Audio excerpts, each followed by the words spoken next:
लोमड़ी, भालू और बंदर की प्यारी कहानी, दोस्ती, रोमांच और मस्ती का अद्भुत सफर।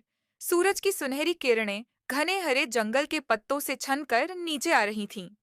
पंछियों की चहचहाहट चारों तरफ गूंज रही थी और हल्की हल्की ठंडी हवा बह रही थी।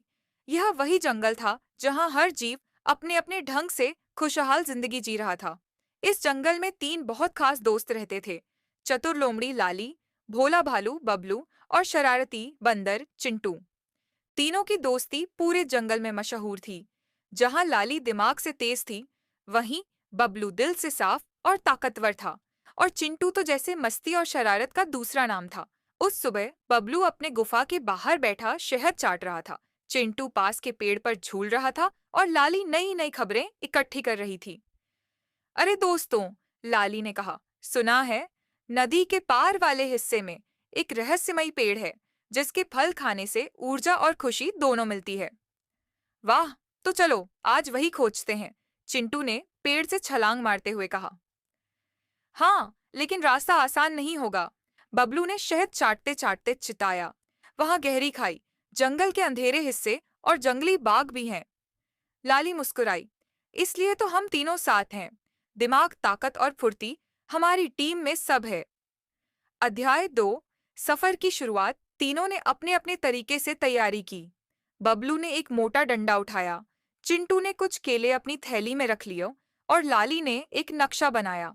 रास्ते में उन्हें पहला चैलेंज मिला, एक टूटा हुआ लकड़ी का पुल। पुल के नीचे तेज बहती नदी थी। ये तो खतरनाक है, बबलू ने कहा। खतरा ही तो मजा है, चिंटू ने हंसते हुए छलांग लगाई और दूसरी तरफ पहुंच गया।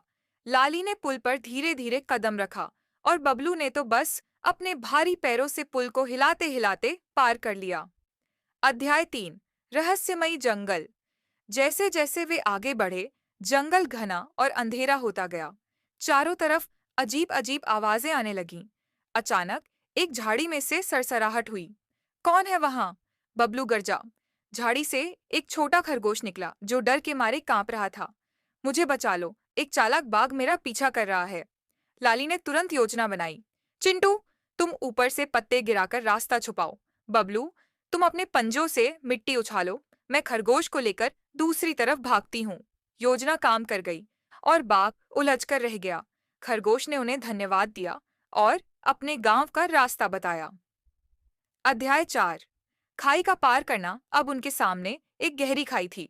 नीचे धुंध फैली हुई थी और कुछ भी दिखाई नहीं दे रहा था। ये तो बड़ा मुश्किल है, चिंटू ने सिर खुजाते हुए कहा। बबलू ने कहा, मेरे पास ताकत है, मैं तुम्हें फेंक सकता हूँ। क्या? चिंटू ने डरते हुए कहा। लेकिन फिर लाली ने सलाह दी कि वे पास के पेड़ की लंबी बेल का इस्तेमाल करें। चिंटू ने बेल पकड़कर झूला मारा और दूसरी तरफ पहुंच गया। फिर उसने बेल बबलू और लाली की तरफ फेंकी। थोड़ी मेहनत के बाद तीनों पार हो गए। अध्याय 5।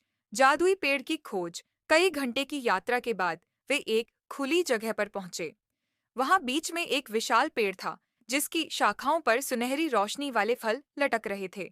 वाह, यही है वो पेड़। लाली की आंखें चमक उठीं। जैसे ही वे फल तोड़ने लगे, एक बूढ़ा उल्लू प्रकट हुआ और बोला, ये फल सिर्फ सच्ची दोस्ती वालों को मिलते हैं जो एक दूसरे के लिए बलिदान दे सकते हैं। अध्याय 6। दोस्ती की परीक्षा। अचानक पास के पहाड़ से पत्थरों की बारिश होने लगी। एक बड़ा पत्थर लाली की तरफ लुढ़क रहा था। बबलू ने बिना सोचे समझे लाली को धक्का देकर बचा लिया और खुद चोट खा ली। चिंटू तुरंत पेड़ पर चढ़ा और बेल लाकर बबलू को सुरक्षित खींच लिया। उल्लू ने मुस्कुराते हुए कहा, तुम तीनों ने साबित कर दिया कि तुम्हारी दोस्ती सच्ची है। ये लो, ये फल तुम्हारे लिए है। अध्याय 7। वापसी और जश्न। तीनों ने कुछ फल खाए और बाकी अपने अपने घर ले गए। जैसे ही उन्होंने फल खाए, उन्हें अपार ऊर्जा और खुशी महसूस हुई। जंगल के बाकी जानवरों ने भी इनका स्वागत किया और जश्न मनाया। बबलू ने नाचना शुरू कर दिया। चिंटू पेड़ों से झूलते हुए गाने गाने लगा और लाली सबको हंसाने लगी। उस दिन से जंगल में ये कहानी हर बच्चे को सुनाई जाने लगी। दोस्ती, साहस और एक दूसरे की मदद ही असली ताकत है।